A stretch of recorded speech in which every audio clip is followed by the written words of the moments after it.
दोस्तों, आज भी हम ऐसे समाज में जी रहे हैं जो आज भी पुरुष प्रधान है। आज भी जब लड़की का जन्म होता है तो अधिकतर घरों में मायूसी छा जाती है। और मित्रों, यह और कुछ नहीं बल्कि हम मनुष्यों की अज्ञानता है। लड़की को बोझ समझते हैं, परंतु आपको जानकर हैरानी होगी कि लड़की का जन्म हर किसी के घर में नहीं होता, बल्कि उसी के घर होता है जो भाग्यशाली होते हैं और अपने पुण्य कर्म अर्जित किए होते हैं। और आज हम आपको यही बताने जा रहे हैं कि भगवान कैसे घरों को लड़की का जन्म देने के लिए चुनते हैं और वह कौन से पुण्य कर्म है जिसकी वजह से कोई भी इंसान बेटी का माँ या बाप बनता है।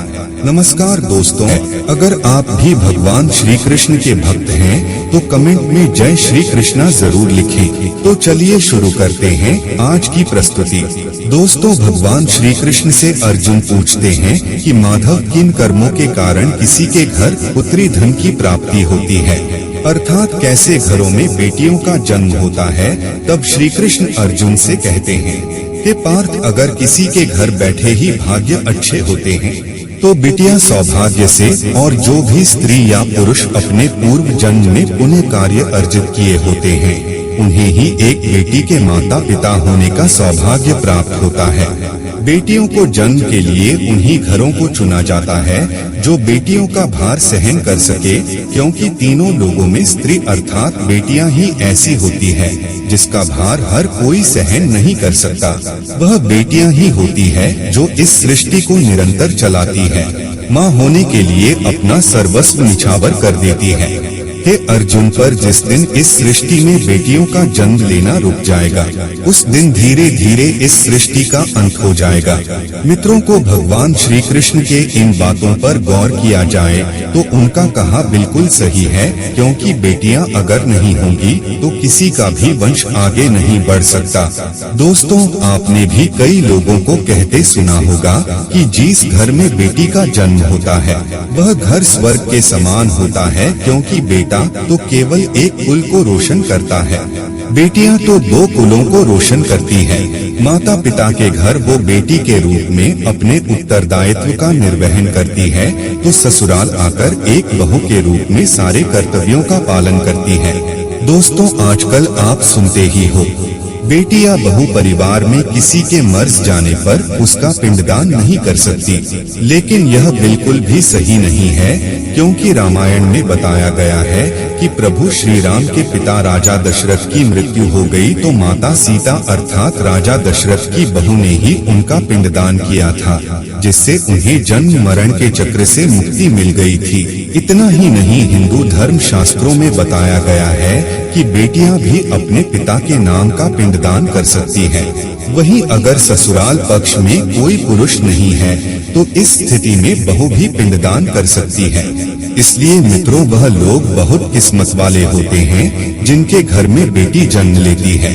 वही वह प्रबल किस्मत के होते हैं जिनके घर एक से ज्यादा बेटियां होती हैं। शायद यही कारण है कि बेटियों को लक्ष्मी कहा गया है।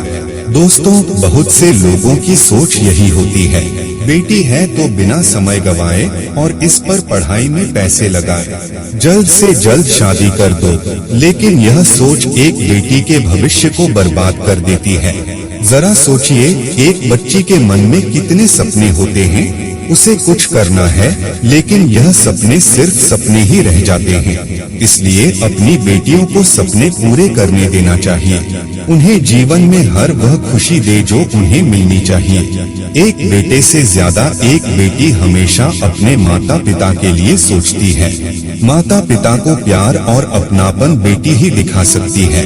बेटी के जन्म को एक जश्न की तरह मनाना चाहिए। माता पिता को बेटी को हमेशा एहसास दिलाना चाहिए कितनी खास ये बेटी है। मित्रों, बेटी कभी भी बाप पर बोझ नहीं होती, वह सिर्फ अपनी और अपने परिवार की किस्मत बनाने के लिए जन्म लेती है। एक कथा के अनुसार दो मित्र लंबे समय के बाद एक दूसरे से मिले। एक दोस्त ने दूसरे से उसका हाल पूछा तो जवाब में उसने कहा कि मेरे हाल तो एकदम बढ़िया है, और हो भी क्यों ना मेरे दो बेटे जो है। तभी वह अपने दोस्त से पूछता कि तेरे घर में कितने बच्चे हैं। दोस्त खुशी के साथ बताता है कि मेरे घर में दो बेटियां हैं। उसका दोस्त भगवान का शुक्रिया अदा करता हुआ कहता है कि मैं धन्य हूँ, मेरे घर बेटियां नहीं। यह सुनकर पिता की आंखों में आंसू आ गए। तभी उसकी बेटी पिता के मित्र से कहती है कि अंकल, भगवान हमेशा भाग्यवान को ही बेटी देते हैं, कभी गरीब को बेटी के रूप में माता लक्ष्मी नहीं देते। भगवान उसी को पुत्री का सुख देते हैं जिसके अंदर पालने की सामर्थ्यता होती है, जो गरीब होकर भी अपनी बेटी को पाल सकता है। एक बार स्वामी विवेकानंद वैष्णो देवी की सीढ़ियां चढ़ रहे थे। बगल से किसान अपनी बेटी को कंधे पर बिठाई चढ़ाई चढ़ रहा था। तभी स्वामी विवेकानंद ने कहा कि बाबा, आपकी बेटी का बोझा आपको लग रहा होगा, इसको मैं उठा लेता हूँ और माता वैष्णो के दरबार तक ले चलता हूँ। सबके सामने स्वामी विवेकानंद से कहा कि बेटी कभी भी बाप के कंधे पर बोझ नहीं होती। बेटियां अगर बाप के कंधे पर हो तो वह हर बोझ को हल्का कर देती है। मित्रों, बेटियां कभी भी धन की भूखी नहीं होती, जो सिर्फ मांग और सम्मान की भूखी होती है। अब सोचने वाली बात है कि कौन सी कर्म के बाद आप किसी के घर लड़की के रूप में जन्म लेते हैं और उनके घर के लिए लक्ष्मी का रूप साबित होते हैं। गरुड़ पुराण में बताया गया है कि जब आत्मा को नया जन्म मिलता है तब आत्मा को शरीर के अनुसार व्यवहार में चलकर अपने कर्म करने होते हैं। शरीर के जरिए कर्म करके ही एक आत्मा अपने जन्म के उद्देश्य को सार्थक भी बना सकती है और निरर्थक भी। यदि कोई पुरुष महिलाओं का आचरण करता है, स्वभाव में महिलाओं वाली आदतें ले आता है या वही काम करना चाहता है जो एक महिला को करना चाहिए, तो ऐसे ही पुरुषों का आत्मा स्त्री का शरीर धारण करती है। वही गरुड़ पुराण में बताया गया है, यदि कोई व्यक्ति मृत्यु के अंतिम क्षण में किसी स्त्री को याद करते हुए प्राण त्यागता है तो वह अगले जन्म स्त्री के रूप में जन्म लेता है।